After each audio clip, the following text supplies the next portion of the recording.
सभी को जय महेश, जय श्री कृष्ण। आज के इस प्रोग्राम में हमारे भाईंदर के अध्यक्ष श्रीमान नटवर जी डागा, सचिव नारायण जी तोष्णीवाल, कोषाध्यक्ष सुरेश जी दरक, महिला अध्यक्ष मंजू जी मालपाणी और युवा समिति अध्यक्ष संजीव जखोटिया, सभी का सर्वप्रथम धन्यवाद करना चाहूँगा कि मुझे आप लोगों के सामने प्रस्तुत होने का जो अवसर दिया है, इसके लिए दिल से धन्यवाद। शब्दों के इस महासागर में भावनाओं की माला पिरोते हुए आपके सामने लाइफस्टाइल मैनेजमेंट पर मेरे विचार, मेरा ये प्रेजेंटेशन प्रस्तुत करने के लिए मैं आपके सामने हाजिर हूँ। Lifestyle management and Ayurvedic perspective. मेरे आज तक जितने भी प्रेजेंटेशन हुए हैं उनकी शुरुआत मैं आयुर्वेद के इस सुंदर सूत्र के साथ करता हूँ। समदोषा समाग्निश्च समधातु मलक क्रिया प्रसन्न आत्मेंद्रिय मना स्वस्थ इत्ते। इस संस्कृत श्लोक का अर्थ है हेल्थ हम किसे कहेंगे। हेल्थ बेसिकली अगर हम सिर्फ शारीरिक रूप से स्वस्थ है, क्या उसे हम स्वस्थ कहेंगे? बिल्कुल नहीं, मैं नहीं मानता। शारीरिक स्वस्थता के साथ साथ मानसिक रूप से, सामाजिक तौर पर और आध्यात्मिक तौर पर हमारा स्वस्थ होना, हमारा एक्टिव होना उतना ही जरूरी है जितना शारीरिक संतुलन, शारीरिक रूप से हमारा स्वस्थ होना जरूरी है। इसलिए हमें इन सब चीजों का भी उतना ही ध्यान रखना है जितना हमारे शारीरिक स्वस्थता का ध्यान रखना है, तभी हम उसे कंप्लीट हेल्थ कहेंगे, कंप्लीट शारीरिक स्वस्थता कहेंगे। हेल्थ इज वेल्थ, सभी को पता है, और वेल्थ हमारे समाज के लोग वेल्थ के लिए जाने जाते हैं। वेल्थ कमाना, वेल्थ का संचय करना, वेल्थ का दान पुण्य करना, इसके लिए हमारा समाज सबसे आगे होता है और हमारी पहचान वही है। लेकिन कहीं कहीं वेल्थ के कमाने के चक्कर में, वेल्थ बनाने के चक्कर में हम अपने आप को निग्लेक्ट कर जाते हैं, अपनी सेहत को, अपनी हेल्थ को निग्लेक्ट कर जाते हैं। बस प्रॉब्लम यही पर है।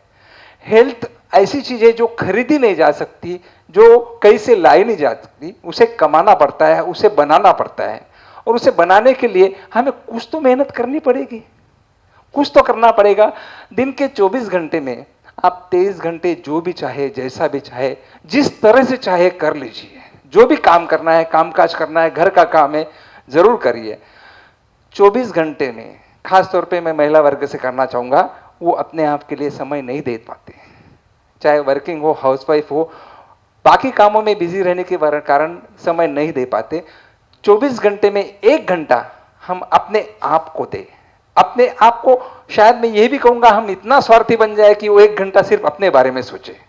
चाहे एक्सरसाइज करो, चाहे कोई भी काम करो, म्यूजिक सुनो, वॉकिंग करो, रनिंग करो, जिम जाओ, बच्चों के साथ खेलो, जो भी मन को प्रसन्नता हो ऐसा कोई भी एक काम करो। यकीन मानिए साथियों, ये 1 घंटा अगले 23 घंटे ही नहीं, अगले 23 दिन ही नहीं, अगले 23 साल ही नहीं, जिंदगी भर हमें हमारा साथ देगा। इसलिए 1 घंटा 40-50 मिनट हम लोग डेली एक्सरसाइज करके अपने आप को फिट रखने की कोशिश करेंगे। और जहां तक फिटनेस का सवाल है, ये चीजें अगर होती है तो डेफिनेटली हमारे फिटनेस में कहीं ना कहीं काम आती है, ये हमें समझ लेना चाहिए।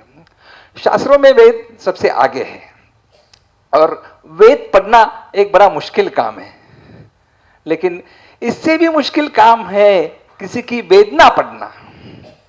और भगवान ने ये काम हमें दिया है, उसके पश्चात अखिल भारतीय महासभा ने भी ये काम हमें दिया है, लोगों की वेदना पढ़ना और उस पर रास्ता दिखाना। आप ये देख रहे हो, एक छाता है और छाते के नीचे एक कपल बैठा है। माइंड एंड अम्ब्रेला, हमारा दिमाग और छाता जब तक खुलते नहीं है, जब तक खोलकर इस्तेमाल नहीं होता, वो किसी काम के नहीं होते। इसलिए ध्यान रहिए साथियों, मन और छाता दोनों चीजें जब खुली है तभी काम की है, वरना किसी काम की नहीं है। ये स्लाइड आप देख रहे हो, ये 2 स्लाइड्स हैं। Just do nothing, it is impossible. इसमें आप देख रहे हो ये बीच में जो एक दीवार है, ये सेग्रीगेशन है, इसके कारण हम थोड़ा निगेटिव सोच हो जाती है, हम थोड़ा निगेटिव सोचने लगते हैं। इसे क्या करना है, हमें बीच की दीवार हटानी है। ये दीवार अगर हट जाए तो देखिए क्या चमत्कार होता है। Just do it, nothing is impossible. ये चमत्कार सिर्फ छोटी सी दीवार हटाने से होता है। परिवारों में, समाज में, दोस्तों में, यारों में, हमारे आपस में जो दीवार हमने बना के रखी है किसी कारण से, ये दीवार को हटा दीजिए और देखिए हर चीज पॉसिबल लगती है, कोई भी चीज हमें इम्पॉसिबल नहीं रखती है। इसका हमें ध्यान रखना बहुत जरूरी है। मैं आप सबसे पूछना चाहूंगा, आप सबसे बड़ी बीमारी किसे मानते हैं? कोई बता सकता है सबसे बड़ा रोग क्या है? सबसे बड़ा रोग क्या कहेंगे लोग? ये आज के दिमाग में सबसे बड़ी बीमारी है। मैं मानता हूं बाकी कैंसर, टीबी, किडनी, ये सब बीमारी का इलाज होता है, ये एक ही बीमारी ऐसी है जिसका कोई इलाज नहीं है। कई लोग जब हम बीमार होते हैं, हम जब किसी कारण से हॉस्पिटल में भर्ती होते, कुछ भी होते, हम आने वाले लोग अपना फर्ज समझते हैं कि ज्ञान की दो चार बातें सुना के जाए, चाहे नॉलेज हो ना हो सकता है उनकी भावनाएं अच्छी हो, उनके मन में अच्छी बात हो, लेकिन मेडिकल नॉलेज के अभाव में कुछ बातें ऐसी सुना देते हैं कि पेशेंट को लगता है मैं और ज्यादा बीमार हूं। हम अपनी बीमारी को 2 या 4 गुना ज्यादा समझ बैठते हैं और उसके कारण जो स्ट्रेस आता है, उसके कारण जो टेंशन आता है, वो बोझ हम ढो नहीं पाते, झुक जाते, ठीक से चल नहीं पाते। एक रिक्वेस्ट सभी से यह है, लेमैन की बातें मत सुनिए, अपनी बीमारी में सुनकर वहीं पर छोड़ दीजिए, वरना हम अपनी बीमारी को इतना ज्यादा समझ लेते हैं जिसके कारण से कई सारे प्रॉब्लम्स हमारे साथ हो सकते हैं। इसलिए किसी डॉक्टर या मेडिकल प्रोफेशनल की ही बात सुनिए, लेमैन की बातें मत सुनिए। सालों से मैं अपने आप से धोखा करता रहा। ध्यान से सुनिए साथियों, बहुत पते की बात है, बहुत इंपॉर्टेंट बात है। सालों से मैं अपने आप से धोखा करता रहा, धूल चेहरे पर थी और आईना साफ करता रहा।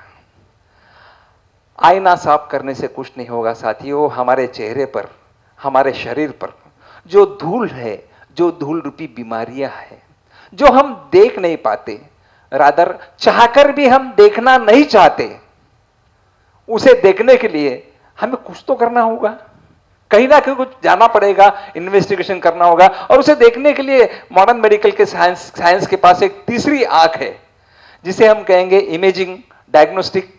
जिस तरह के इन्वेस्टिगेशंस होते हैं, इस चीजों को हमें कहीं ना कहीं करना पड़ेगा। और बिना किसी वजह के, बिना किसी रीजन के 35 से 40 साल की उम्र के बाद हमें किसी हॉस्पिटल में जाके, कोई कॉर्पोरेट हॉस्पिटल में जाके हमारा फुल बॉडी चेकअप कर लेना चाहिए। आप सबके लिए एक बात बता दूं, लीलावती हॉस्पिटल मुंबई का एक 5 स्टार हॉस्पिटल है, जहां पर ऐसे हर हॉस्पिटल में पैकेजेस है। हमने माहेश्वरी समाज के लिए, अपने सभी लोगों के लिए एक पैकेज डिजाइन है वहां पर, complete body profile. 27,000 normal cost है उसका। यकीन मानिए साथियों, नॉर्मल कभी भी 25%, 50% डिस्काउंट मिलता है, हमें वह 75% डिस्काउंट मिला है। 27,000 के बदले हमें सिर्फ 7,300 पे करने हैं और कंप्लीट बॉडी प्रोफाइल हमारे लिए हो जाता है। ऐसे ही पैकेजेस हमने हैदराबाद ग्लोबल में किया है, नागपुर में किया है, अकोला में किया है, पुणे में कर रहे हैं, और महासभा के माध्यम से हम पूरे देश में ऐसे पैकेजेस ला रहे हैं। हमें करना सिर्फ इतना है, जाके चेकअप करना है। Catch the disease before it catches you. किसी भी बीमारी को, इससे पहले की बीमारी आपको पकड़े, आप बीमारी को पकड़ लो। इससे होगा क्या, थोड़ा सा अर्ली स्टेज में मालूम पड़ता है कोई भी बीमारी है। मैं अपना उदाहरण दूंगा। 40 की उम्र के बाद मैं हर साल पूरा रूटीन चेकअप करता हूं, हर साल। कोविड में किसी वजह से 2 साल नहीं कर पाया। यकीन मानिए साथियों, 2020 दिसंबर में मैंने पहले के सब रिपोर्ट 2 साल पहले के नॉर्मल थे, मैंने मेरा चेकअप कराया, stress test positive, 2D echo positive, ECG में चेंजेस आ गए। मैंने सिटी एंजियोग्राफी किया, उसमें पता चला कि हार्ट में बड़ा ब्लॉक है। एंजियोग्राफी में पता चला 95% ब्लॉक है। एंजियोप्लास्टी करके मैं घर आ गया। शायद अगर मैं नहीं करता रूटीन, अच्छा सिम्टम मुझे कुछ नहीं, कोई तकलीफ नहीं, मैं रूटीन चेकअप में गया, 95% ब्लॉक मिला, उसको मैं एंजियोप्लास्टी करके स्टेंट डाल के वापस आ गया। शायद ये अगर मैं नहीं करता तो किसी दिन हार्ट अटैक आने के चांसेस थे, जिसमें से काफी कॉम्प्लिकेशन हो सकते थे। इसलिए सभी से रिक्वेस्ट है, हम रूटीन चेकअप करते रहे। हर जगह ऐसी फैसिलिटीज, भाईंदर में भी कई जगह होता होगा, कई जगह आपको ऐसी फैसिलिटीज मिलती है। कहीं भी जाइए, रूटीन चेकअप एटलीस्ट 35 से 40 साल की उम्र के बाद करते रहिए। सबको पता है ये क्या है? कोई बता सकता है? नोवेल कोरोना वायरस बहुत परेशान कर रखा था पिछले कई 2 सालों में हमें। एक छोटी सी न दिखाई देने वाली चीज ने 2 वर्ष तक हमें घरों में कैद करके रखा। छोटी सी चीज जिसे किसी ने कभी देखा भी नहीं, 2 वर्ष तक हमें घर में कैद करके रखा। और विडंबना देखिए साथियों, बड़ी विडंबना है, दूरियां ही दवाइयां बन गई।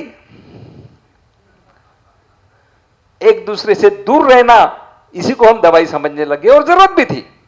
हालांकि हम हमेशा कहते हैं इस तरह के आयोजन करो, सब साथ में बैठो, साथ में मिलकर परिवार के साथ बैठो, वही एक ट्रीटमेंट है। लेकिन यहां पर उल्टा हुआ, एक दूसरे से दूर रहो तभी आप ठीक होंगे। दूरियां ही दवाइयां बन गई। कैंसर सभी को पता है एक बड़ी बीमारी समझी जाती थी। गुजराती में कहावत कभी हुआ करती थी, आज भी कुछ लोग बोलते हैं, कैंसर थई गो तो मानस कैंसल थई गो। Gone are the days my dear friend.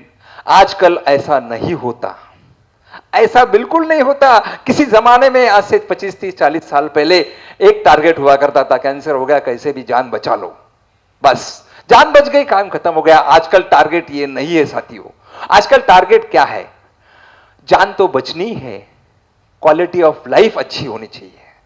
Cancer के ट्रीटमेंट के बाद में आप हमारे जैसा कैंसर पेशेंट नॉर्मल लाइफ जिए, यही टारगेट है। और जब से ब्रेस्ट कैंसर है, फेस के ओरल कैंसर है, इसमें प्लास्टिक सर्जरी और ओरल सर्जरी की सब चीजें इन्वॉल्व हो गई है, फिजियोथेरापी, रिहैब थेरापी, तब से आप यकीन नहीं कर पाओगे इस व्यक्ति को कभी कैंसर हुआ था। जो कैंसर सर्वाइवर क्लिनिक में आके मुझे बोलते थे I am a cancer survivor, यकीन नहीं आता है, नॉर्मल लाइफ जीते हैं। इसलिए ऐसी बीमारियां कोई भी है, आजकल सही समय पे प्राइमरी स्टेज में अगर हम डायग्नोस करते हैं तो डेफिनेटली उसका इलाज अच्छे से हो सकता है। एक खतरनाक बला है हमारे पीछे जो चलती रहती है, हमेशा चलती रहती है। बहुत परेशानी की बात है, हम किसी भी वजह का कोई भी कारण हो या ना हो, हम स्ट्रेस ले लेते हैं। कोई भी कारण हो, स्कूल का, बच्चों का, पढ़ाई का, किसी भी तरह का स्ट्रेस की वजह से हमारा शरीर, हमारा मन, हमारा बिहेवियर, हमारे इमोशंस सब पर ऐसा परिणाम हो के इतनी लंबी चौड़ी लिस्ट डिसीजेस की आप देख रहे हो। इतने सारे डिसीजेस सिर्फ और सिर्फ स्ट्रेस की वजह से हमें हो सकते हैं।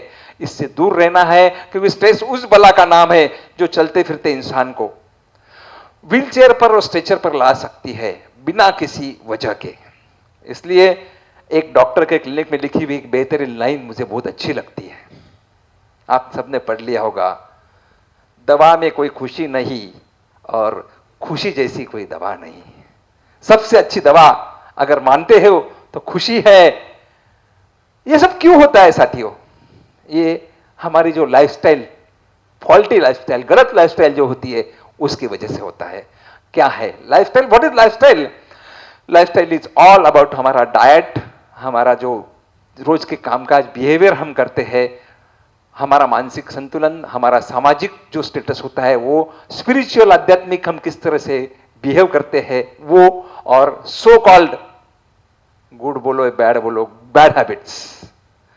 इन चीजों से हमें कई बार प्रॉब्लम्स होते हैं और लाइफस्टाइल हमारी मैनेज करना बिल्कुल जरूरी है। यहां पर मैंने पर्पसली ब्रैकेट में रखा है। What is I? मैं, मी, माई सेल्फ। हम कभी कभी इस आई को इतना ज्यादा महत्व दे देते हैं, इतना ज्यादा अपने आप को मैं, इतना ज्यादा ईगो में आ जाते हैं कि उसके कारण कई बार प्रॉब्लम्स हो सकते हैं। वैसे देखा जाए तो I is the smallest letter in English dictionary. Let us not make it largest and heaviest word of life. हम इतना हेवी बना देते हैं इस I को, जिसके कारण हमें प्रॉब्लम्स होते हैं। इस I से थोड़ा सा सॉफ्ट रहना है, थोड़ा बच के रहना है। दिल खामोश है मगर होठ हंसा करते हैं। बस्ती वीरान है फिर भी लोग बसा करते हैं। नशा मैकदों में आजकल कहा है यारो, क्योंकि लोग मैं का नहीं मैं का नशा करने लगे हैं। कई जगह मैं का नशा तो होता है, लेकिन उससे बड़ा नशा मैं का होने लगा है। बस इस नशे से हमें दूर रहना है, ये बहुत ज्यादा जरूरी बात है। शांति का जो पीसफुल माइंड कैसा होता है, देखिए साथियों, ये है हमारा पीसफुल माइंड। शांति से आराम से एक लाइन में चलना है, रोज के कामकाज करना है। और what is stressful mind? This is stressful mind. बस ऐसा मन अगर हम शांति से रखते हैं, अच्छे से रखते हैं, तो हमें पीस, शांति जरूर मिलनी है। नहीं बदल सकते हम खुद को औरों के हिसाब से। एक लिबास भगवान ने मुझे भी दिया है अपने हिसाब से। भगवान ने एक प्रकृति, एक स्वभाव हमें दिया है। कुछ ऐसी चीजें हैं जो हम बदल नहीं सकते, चाहकर भी बदल नहीं सकते। कोई बता सकता है ऐसी कौन सी चीज है हमारे साथ में, हमें विरासत में मिली है, हमारे पुरखों से आई है? ऐसी कौन सी चीज है? जरा थोड़ा सा इंटरेक्शन कीजिए साथियों। ऐसा हम लोग इसे टॉक शो के तौर पर भी ले सकते हैं। ऐसी कौन सी चीज है जो हम चाहकर भी नहीं बदल सकते?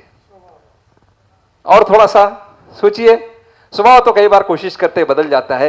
एक जो चीज है, जीन्स जो हम लेकर आए हैं, हमारे विरासत में हम जो जीन्स लेकर आए हैं, हम चाहकर भी नहीं बदल सकते। हाँ, मॉडिफाई जरूर कर सकते हैं, हमारी लाइफस्टाइल मॉडिफिकेशन करके मॉडिफाई कर सकते। परिवार में किसी को डायबिटीज था, नीचे आना पॉसिबिलिटीज ज्यादा है। अगर हम लाइफस्टाइल थोड़ी मॉडिफाई करते हैं तो हो सकता है हमें ना भी आए। उल्टा, ऊपर में किसी को डायबिटीज नहीं है और लाइफस्टाइल ठीक नहीं, तो उसे आ सकता है। थोड़ा सा लाइफस्टाइल मॉडिफाई करके हम ये चीजें मॉडिफाई कर सकते हैं, बदल नहीं सकते, चेंज नहीं कर सकते। कंपैरिजन करने की हमारी आदत थोड़ी सी कहीं ना कहीं गलत हो जाती है। कंपैरिजन करने से कई बार हम डिप्रेस हो जाते हैं, हमारा स्ट्रेस लेवल बढ़ जाता है, जिसके कारण हम कई बार परेशानी में आ जाते हैं। इससे कंपैरिजन से थोड़ा दूर रहिए, अपने आप में बेहतर करने की कोशिश करिए। कंपटीशन करनी है अपने आप से करिए, या दोस्तों से भी करनी है, हेल्दी कंपटीशन करिए, जिसके कारण हम प्रोग्रेस कर सके, आगे बढ़ सके, कुछ अच्छा कर सके। कंपटीशन के लिए ना हो, हेल्दी कंपटीशन हो, तभी हम अपने आप को ठीक से रख सकते हैं, ठीक से संभाल सकते हैं। आयुर्वेद का स्नातक हूं, इसलिए हमेशा आयुर्वेद की बात करता हूं।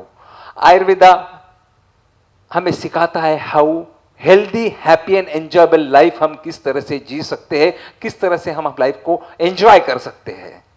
आयुर्वेद के 3 स्तंभ है, 3 पिलर्स है। 3 में सबसे पहला पिलर है आहार, डाइट। डाइट का जहां तक सवाल है, सभी को पता है डाइट का आजकल ध्यान रखते हैं। डाइट के साथ साथ दूसरा पिलर है विहार। हम लोग का जो एक्सरसाइज करते हैं, हम जो एक्टिविटीज करते हैं, वो भी इतना इंपॉर्टेंट होता है। लेकिन तीसरा पिलर जो सबसे इंपॉर्टेंट है, उसे कहीं ना कहीं हम निग्लेक्ट कर जाते हैं। उसे बहुत ज्यादा अच्छे से समझना जरूरी है। वो पिलर है निद्रा, नींद। हम कहीं ना कहीं नींद लेने में थोड़ा सा गलती कर जाते हैं। आमतौर पे सभी को 6 से 8 घंटे की नींद होना जरूरी है। कई बार आजकल गैजेट्स की वजह से, मोबाइल है, सोशल मीडिया की वजह से हम कई बार प्रॉपर नींद नहीं ले पाते। लेकिन याद रहिए, शरीर एक मशीन है। हर मशीन को कहीं ना कहीं रेस्ट की जरूरत होती है। 12, 14, 15 घंटे काम करने के बाद थोड़ी देर उसे रेस्ट देना जरूरी होता है। अगर प्रॉपर स्लीप ना हो तो अगला दिन ठीक से नहीं जाता है। ये बात हमें समझनी है। इसलिए नींद का उतना ही महत्व है, निद्रा का उतना ही महत्व है, जितना आहार और विहार का महत्व हमारी जिंदगी में है। What is healthy life? Simple 4 चीजें समझ लो, अपना लाइफ हेल्दी रहता है। Exercise regularly, eat healthy, drink plenty of water, reduce stress.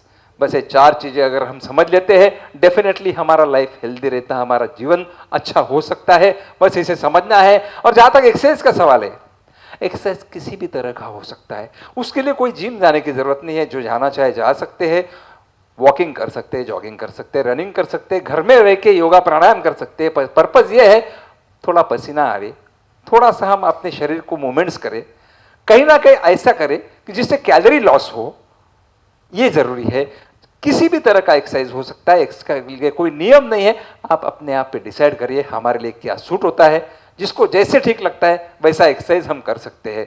और जहां तक ये सब चीजों का सवाल है, सबको समझता है ये चीजें नहीं लेनी चाहिए। हालांकि मैं समझता हूँ आजकल इसका बहुत ज़्यादा, कभी कभार जरूर ले सकते हैं सर, हफ्ते में एक बार ले लीजिए, हम संत महात्मा तो है नहीं, कभी कभार जरूर ले सकते हैं, लेकिन ऐसा नहीं हो। रोज के खान पान में ये सब चीजें अगर होती है तो कहीं ना कहीं हम गलत कर रहे हैं। मैं बिल्कुल मना नहीं करूंगा, मैं अन्याय नहीं करूंगा, स्पेशली यंग जनरेशन के साथ में कभी कभार ले लेते हैं, कोई इतना नहीं है। जितना कम लो उतना अच्छा है, जितना अवॉइड करो उतना अच्छा है। रोज के खान पान का ये हिस्सा नहीं होना चाहिए। An apple a day keeps doctor away, ऐसा कहा जाता है, बिल्कुल सही बात है। एप्पल से मेरा मतलब है सभी तरह के फ्रूट्स, वेजिटेबल्स, सलाद, सभी चीजें अगर हम खाते हैं तो डेफिनेटली डॉक्टर को दूर रखने में, डॉक्टर के पास जाने की जरूरत ना पड़े या कम पड़े, इसलिए। और ये सब चीजें हमारे यहाँ पर फॉर्चुनेटली अच्छे से अवेलेबल है, बस हमें उसको इस्तेमाल करना है। हमारे रोज के खान पान में ये चीजों का समावेश हमें करना है, बिल्कुल जरूर करना है। जैन समाज में जैसा कहा जाता है अर्ली डिनर बहुत इंपॉर्टेंट है। वो इसलिए इंपॉर्टेंट है कि हमारा डिनर और सोना, इसमें कुछ 3-4 घंटे का गैप आ जाता है तो डाइजेशन में समय मिलता है। वरना कई बार आजकल कामकाज के चक्कर में लेट खाते हैं, तुरंत सो जाते हैं, तो डेफिनेटली डाइजेशन के प्रॉब्लम्स होते हैं। उसके लिए जितना जल्दी हो सके, 7 बजे ऐसा नहीं, जितना जल्दी हो सके उतना जल्दी हम हमारा डिनर ले तो हमारे लिए बहुत अच्छा होता है। खाने के कुछ रूल्स शास्त्रों में बताए गए, क्वालिटी कैसी होनी चाहिए, उसका प्रिपरेशन किस तरह से होना चाहिए, दो चीजों का कॉम्बिनेशन कैसा होना चाहिए, क्वांटिटी कितनी होनी चाहिए, किस प्रदेश में कैसा खाना होना है, किस वक्त कैसा खाना चाहिए और किस व्यक्ति के लिए किस तरह का खाना होना चाहिए, हर एक के अपने नियम बताए गए हैं। यहां पर मैं कुछ सीनियर सिटीजन देख रहा हूं, सभी ने ये चीज देखी होगी, आजकल नहीं देखने मिलती है, लेकिन इस तरह का बैलेंस डाइट पूरा ना मिले, कुछ प्रमाण तक हम लोग ले सकते हैं, जिससे हमारी हेल्थ बनने में बहुत ज्यादा सुविधा हो सकती है, बहुत उसका फायदा हमें हो सकता है। खाने की क्वांटिटी कितनी होनी चाहिए इसका भी कोई ऐसा रूल नहीं है, बस थोड़ा पेट खाली रखे। हर एक को अपना प्रमाण, अपना क्वांटिटी डिसाइड करना है अपने सेहत के हिसाब से, कितना खाना है ये ऐसा कोई उसके लिए कोई लिखा हुआ रूल नहीं है, प्रमाण में खाए, ये बहुत ज्यादा इंपॉर्टेंट होता है। आज के कलयुग के एरा में सबसे अच्छी दवाई क्या है, सबसे best medicine in this era, regular exercise. हफ्ते में कम से कम एक दिन उपवास करें, परिवार के साथ समय बिताए। यकीन मानिए साथियों, it's a part of medicine, एक दवा का काम करती है। परिवार के साथ समय बिताए, हंसी मजाक करते रहे, प्रॉपर स्लीप होनी चाहिए, हंसी खुशी रहना चाहिए। और जैसा कि मैंने पहले बताया, पीरियोडिक चेकअप होना चाहिए, होना जरूरी है, जिससे हम कई चीजें अर्ली स्टेज में, प्राइमरी स्टेज में डायग्नोस कर सकते हैं, समझ सकते हैं। आयुर्वेद का एक बहुत अच्छा सूत्र है, रोगे सर्वे अपि मंदाग्नि। सभी रोगों का कारण अग्नि हमारा डाइजेशन, हमारा पेट है। सभी रोग ओरिजिनेट होते हैं पेट से। हमारा खान पान अगर ठीक नहीं तो सभी रोगों का कारण शायद वही होगा, मंदाग्नि। फूड इंटेक, जैसा कि मैंने कहा पहले, फूड इंटेक कितना होना चाहिए, जिसे शास्त्रों में मिताहार कहा जाता है, या उसे आप कंट्रोल डाइट कह लीजिए। हमें कई लोग पूछते हैं कितना खाना खावे।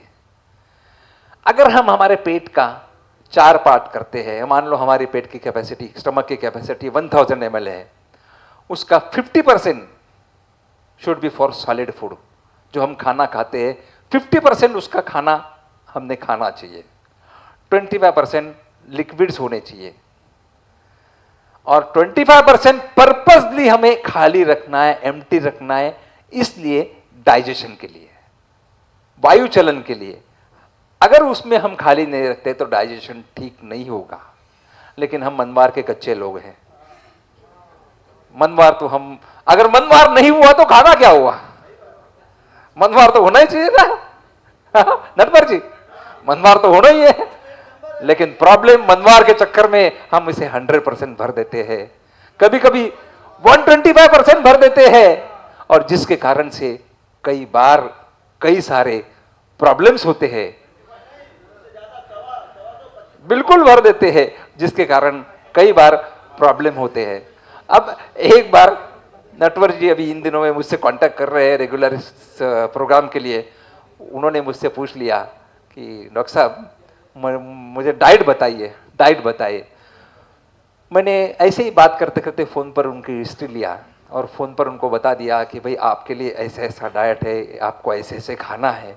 उन्होंने पूरा समझ लिया और शाम को व्हाट्सएप पे मैंने भेज दिया। शाम को मुझे फ़ोन करके पूछते हैं, डॉक्टर साहब डाइट तो बता दिया, यो को नहीं बताया जीवनरा पहले लेना है जीवनरा बाद में लेना है।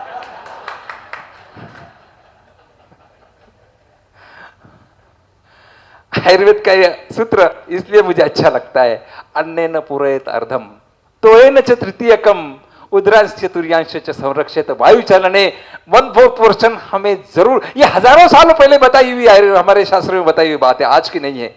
1/4 हमें खाली रखना है, तभी हमारा डाइजेशन ठीक होता है। ये बात हमें समझ लीजिए।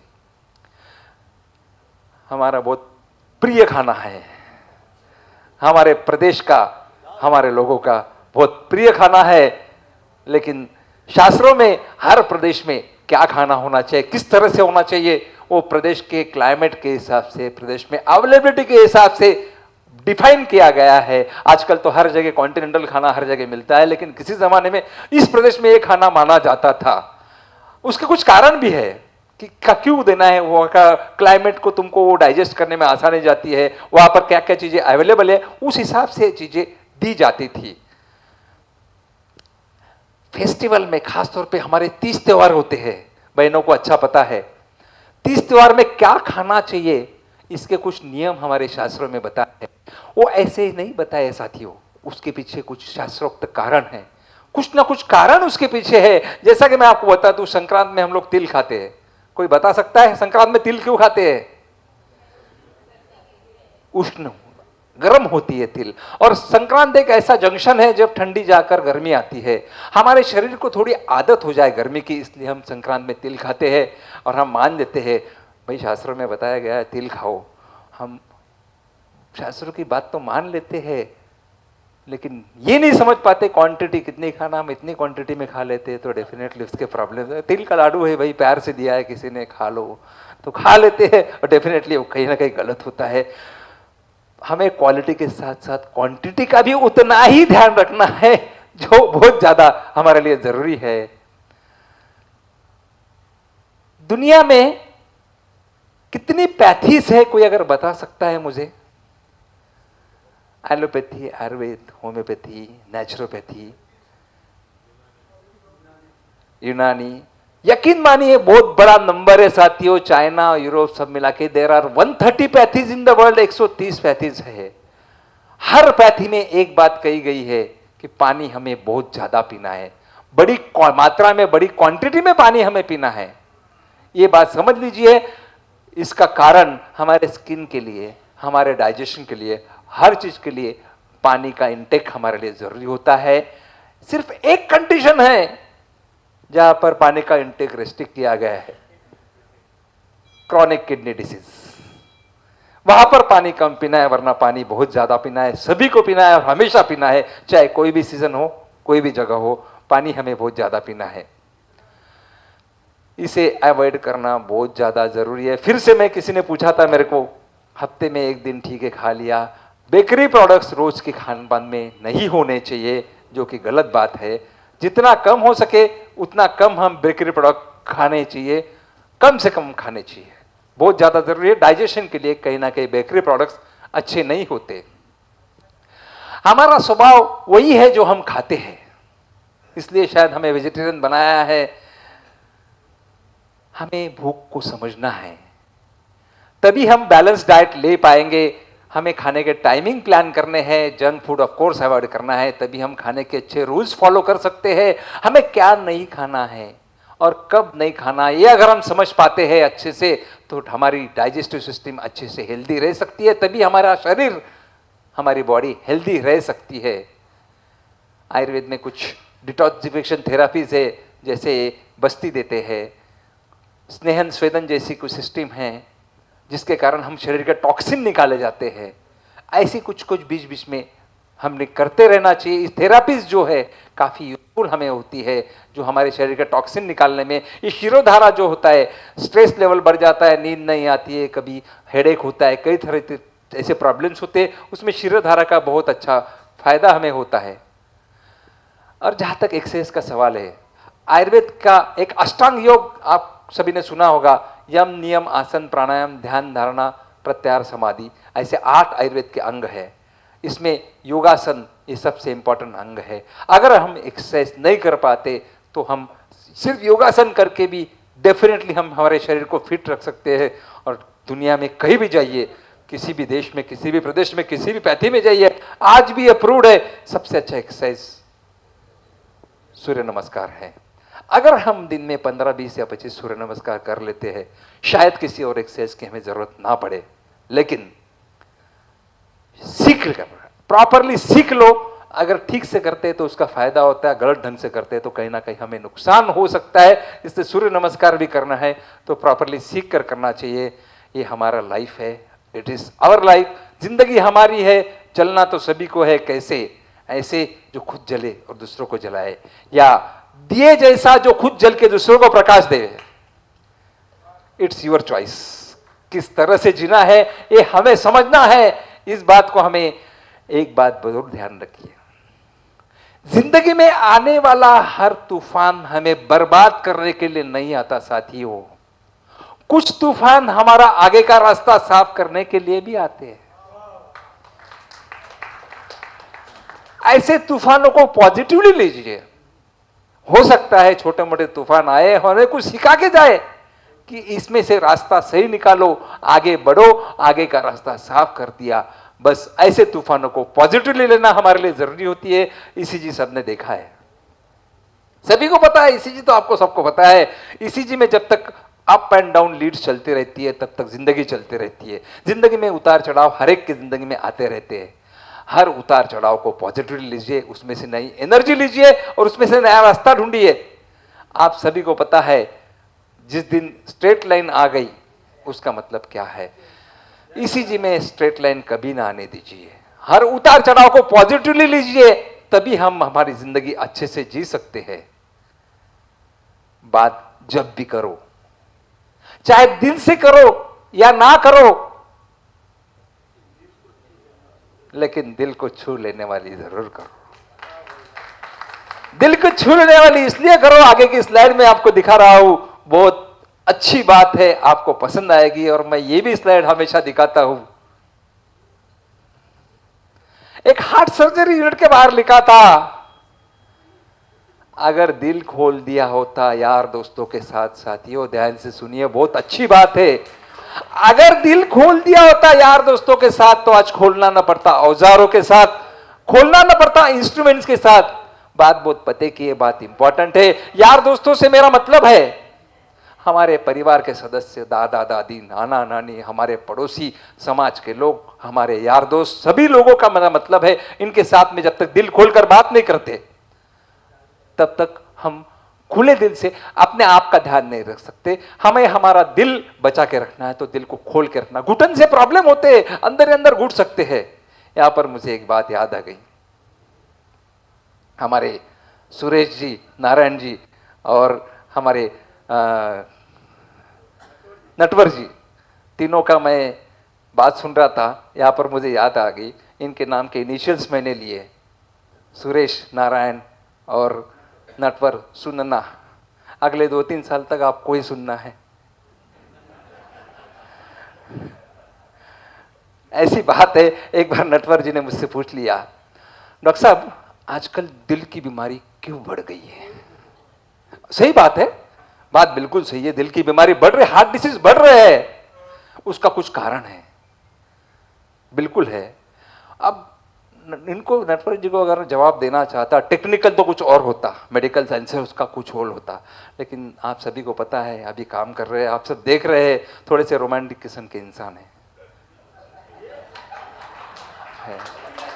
आपने उनका स्वरूप नहीं देखा और थोड़ा फिल्मों का भी शौक रखते हैं। मैंने सोचा थोड़ा हटकर जवाब दिया जाए, थोड़ा सा हटकर जवाब देने की मैंने कोशिश की। उसमें देखिए, अब आप बन जाएंगे। देखो, मैंने बताया इसके लिए हमारी फिल्म इंडस्ट्री जिम्मेदार है। जो दिल की बीमारी, हार्ट डिसीज बढ़ गई है, उसके लिए हमारी फिल्म इंडस्ट्री जिम्मेदार है। थोड़ा सा जोक के तौर पे लीजिए, सीरियस आंसर नहीं है इसमें देखो कोई ऐसी सीरियस बात नहीं है। थोड़ा सा किसी को नींद भी आ रही, थोड़ा ह्यूमर क्रिएट करने की कोशिश करता हो तो वो नींद से जग जाए। तो बात ऐसी है, मैंने जवाब दिया, इसके लिए हमारी दिल की बीमारी, हार्ट डिसीज जो बढ़ रहा है, उसके लिए हमारी फिल्म इंडस्ट्री जिम्मेदार है। कैसे? ध्यान से सुनिए, बहुत अच्छी बात है, आप सब लोग एंजॉय करेंगे। 60s और 70s में जब हमारा जन्म हुआ था, दिल एक मंदिर हुआ करता था। 80s के आते आते दिल दीवाना हो गया। सही बात है। 90s में दिल क्या हो गया? दिल तो पागल हो गया। यहां तक सब ठीक था। सुनिए, यहां तक सब ठीक था। समय के साथ बदलाव होता है। हम संत महात्मा नहीं है, दिल को मंदिर भले ही ना बना सके, दिल भले ही दीवाना हो जाए, दिल भले ही पागल हो जाए, लेकिन बात ध्यान में रखिए, 2000 के बाद 21st सेंचुरी में कोई बता सकता है दिल क्या हो गया? जरा सोचिए, थोड़ा इंटरेक्शन करिए। 21st सेंचुरी में रणबीर कपूर की पिक्चर आई थी, दिल बदतमीज हो गया। अब आप ही बताइए, दिल बदतमीज होता है, अपनी बदतमीजियां दिखाता है, दिल के प्रॉब्लम बढ़ने ही बढ़ने। शायद यही कारण है हमारा आजकल हार्ट की बीमारी, दिल का प्रॉब्लम बढ़ रहा है। ये आप समझ सकते हो। हमेशा दिल की सुनो, दिल की बात सुनो, लेकिन दिमाग को साथ में रखो। दिल की करो, दिल की सुनो, लेकिन दिमाग को साथ में रखो। दिमाग को छोड़कर नहीं कर सकते दिल की बात। ये बात हमें ध्यान में रखनी है। एंजियोग्राफी का नाम सभी ने सुना है। An angiography can avoid angiography. Enjoy करने से डेफिनेटली, कायदे से, मजाक की बात नहीं है, मजाक अपनी जगह, कायदे से प्रूव हुआ है, एंजॉय करने से, हंसी मजाक से एंजियोग्राफी की जरूरत शायद ना पड़े या कम पड़े। इस बात को हमें ध्यान रखना है। हर मर्ज का मतलब होता है बीमारी, डिसीज। हर मर्ज का इलाज नहीं है दवाखाने में। कुछ मर्ज यूं ही चले जाते हैं सिर्फ मुस्कुराने में। इसलिए कहा जाता है laughter is the best medicine. Laughter is the best medicine my dear friends. But remember, if you laugh without reason, you need medicine.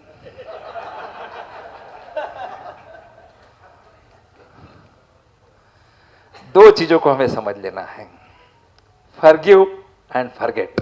बस जिंदगी हमारी बन गई। दो चीजें अगर हम समझ गए, मैंने किसी को माफ कर दिया और किसी से माफी मांग ली, बस यहां पर बात खत्म हो गई। और जहां तक फॉरगेट का सवाल है, मैं हमेशा कहता हूं कुछ चीजों को हमें भूलना जरूरी है। कहीं ना कहीं कुछ चीजों को भूलना जरूरी है। अगर लाइफ हमारी स्टेबल रखनी है, स्ट्रेस फ्री रखनी है, तो कहीं ना कहीं कुछ चीजों को हमें भूलना चाहिए। एक डॉक्टर होने के बावजूद मैं ये बात कह रहा हूं, याददाश्त का कमजोर होना बड़ी अच्छी बात है जनाब।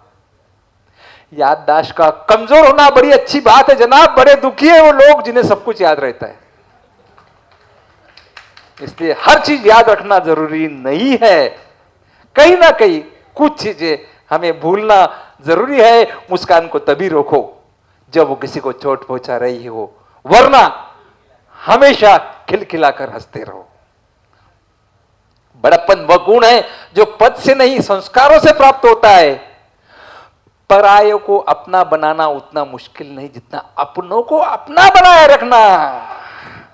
देखो, पराये को तो हम 5 मिनट में बात करके अपना बना लेते हैं, लेकिन उसको अपना बनाए रखना उतना ज्यादा मुश्किल है।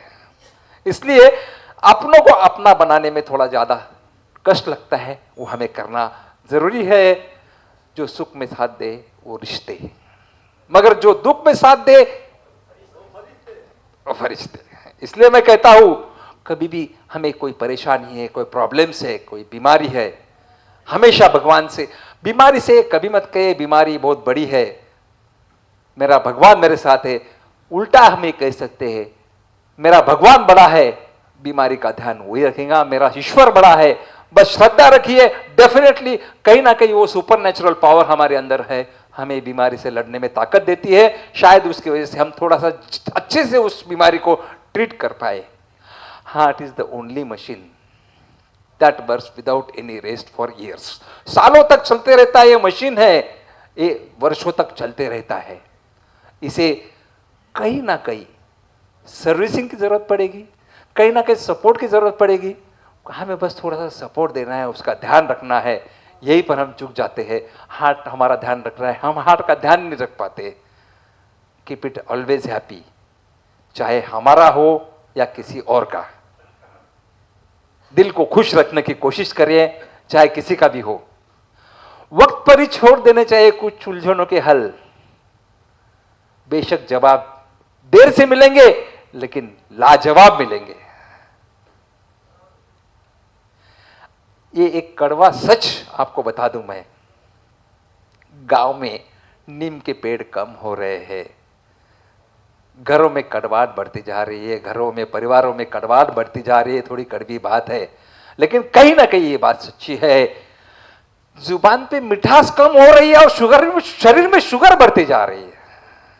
शरीर की शुगर कम करना है, जुबान पे मिठास लाइए। और अगर जुबान पे मिठास आ गई, शरीर की शुगर अपने आप कम हो जाएगी, अपनी भी और सामने वाले की भी।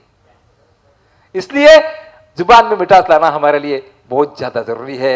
यहाँ पर काफी क्वालिफाइड लोग हैं, हम हमारे समाज में काफी लोग आगे आ रहे हैं, बड़ी बड़ी डिग्रियां ले रहे हैं, बड़े बड़े क्वालिफिकेशन ले रहे हैं। लेकिन एक जो डिग्री है हम सबको लेनी है, जो बिना पैसों के मिलती है। कोई बता सकता है कौन सी डिग्री हो सकती है? सर ने बराबर बताया,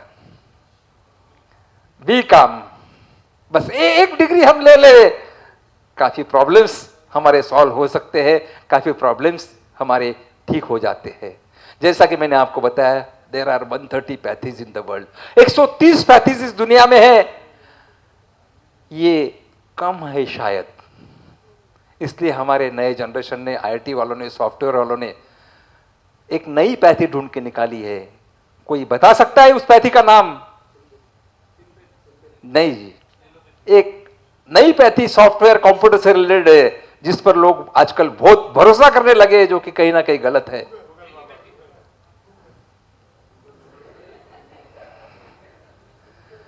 ये एक बहुत खतरनाक पैथी है। गूगल बहुत अच्छी चीज है और बातों के लिए, हमारे शरीर के लिए, मेडिसिन के लिए। Trust your doctor more than Google.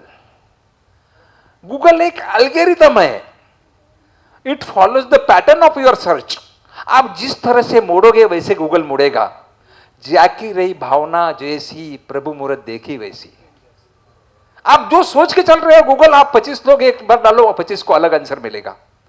इसलिए गूगल पर भरोसा मत कीजिए, एटलीस्ट अपने शरीर के लिए, मेडिसिन के लिए गूगल पे भरोसा बिल्कुल मत कीजिए। ऐसे समझ लीजिए, कई बार ऐसा होता है, पेशेंट डॉक्टरों को सिखाता है आपने हमें क्या प्रिस्क्रिप्शन देना है।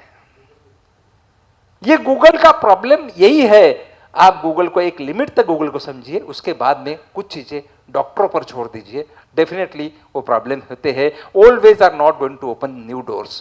पुरानी बातें हमें चेंज करनी है, कहीं ना कहीं चेंज इज मस्ट। नई बातें सीखेंगे तभी हम नया, कुछ नए दरवाजे हमारे लिए खुले होंगे। Happiness is not destination, it's a way of life. खुश रहना it's a way of life. Result of anger are more painful than reason of anger. ध्यान रहिए, किसी भी गुस्से का परिणाम उसके कारण से अधिक खतरनाक होता है। अगर आपको गुस्सा आता है, उस पर रिएक्ट करने से पहले वेट, 30 सेकंड का पॉज लीजिए, उसके बाद में रिएक्ट कीजिए। हो सकता है आपका जो इंटेंसिटी है रिएक्ट करने का, वो इतना कम हो जाएगा, इतना कम हो जाएगा कि उससे सामने वाले को जो चोट पहुंचनी है वो भी नहीं पहुंचेगी, और आप भी थोड़ा सा उसमें थोड़ा सा माइल्ड हो जाओगे। इसलिए कभी भी अगर किसी गुस्से को आपको कंट्रोल करना है, थोड़ा वेट करके उस पर रिएक्ट कीजिए। Kind word cost nothing. अच्छे शब्दों की कोई कीमत नहीं लगती है, बस मुंह से अच्छे शब्द निकालने हैं, काफी उसमें आप सामने वाले को जीत सकते हो। याद रहे साथियों, प्लम्बर कितना भी एक्सपर्ट क्यों ना हो, आंखों से टपकने वाला पानी बंद नहीं कर सकता। उसके लिए आपको दोस्त ही चाहिए, परिवार ही चाहिए, सगे संबंधी चाहिए, वो ही आपके आंखों से टपकने वाला पानी बंद कर सकता है, ना ही कोई प्लम्बर आपका पानी बंद कर सकता है। हम पिछले 15 वर्षों से मेडिकल हेल्पलाइन चला रहे हैं, उपचार.in नाम से। हमारे साथ 100 से अधिक हाईली क्वालिफाइड डॉक्टर्स का ग्रुप है। उसमें हर स्पेशलिटी, सुपर स्पेशलिटी के डॉक्टर हमारे साथ में हैं, जिनके साथ बैठकर मिलकर हम लोग अगर आपको कोई प्रॉब्लम है, आप हमारे वेबसाइट पर डाल सकते हो, हमें इन्फॉर्म कर सकते हो। उस पर हम लोग हमारे उपचार.in का आपको मैं एक ब्रीद वाक्य जो टैगलाइन बोल देते हैं, do not send your organs to heaven because heaven knows they are more needed on earth. कभी भी हमारे पश्चात अगर हम ऑर्गन डोनेट करते हैं, सिर्फ जलाने भर देने मात्र से उसका कोई फायदा नहीं होगा। अगर ऑर्गन डोनेट करते हैं तो हमें कई घरों में रोशनी आ सकती है, कई घरों में उजाला आ सकता है। हमें सिर्फ एक छोटी सी फॉर्मेलिटी करनी है। आजकल हार्ट, किडनी, लीवर, कई सारे ऑर्गन्स हम डोनेट कर सकते हैं। छोटा सा काम है, लेकिन ये करने से कई लोगों का बड़ा फायदा हो सकता है। हमारे हेल्पलाइन में अगर आप जब भी चाहे, किसी भी तरह की हेल्प आपको चाहिए, मेडिकल हेल्प चाहिए, सेकंड ओपिनियन चाहिए, आप अपनी बीमारी को समझ नहीं पा रहे हो, उसमें आपको कोई अच्छा रास्ता निकालना है, कोई भी प्रोसीजर करना है, किसी भी तरह का डिसीजन लेने में कठिनाई हो रही है, आप हमें ईमेल या व्हाट्सएप कर आप अपनी डिटेल्स भेज सकते हो। हम हमारे टीम के साथ में डिस्कस करके उस पर आपको नया रास्ता बताएंगे और आपको उसके तरीके बताएंगे। हो सकता है सेकंड ओपिनियन, थर्ड ओपिनियन लेने में आपको थोड़ी सी आसानी जाए, निर्णय लेने में, डिसीजन लेने में आपको थोड़ा सा आसान लगे। आप जब भी चाहो हमें कॉल कर सकते हो, मैसेज कर सकते हो, मेल कर सकते हो, हम उसको रिस्पॉन्ड करेंगे और आपको अच्छे से अच्छा रास्ता बताने की कोशिश करेंगे।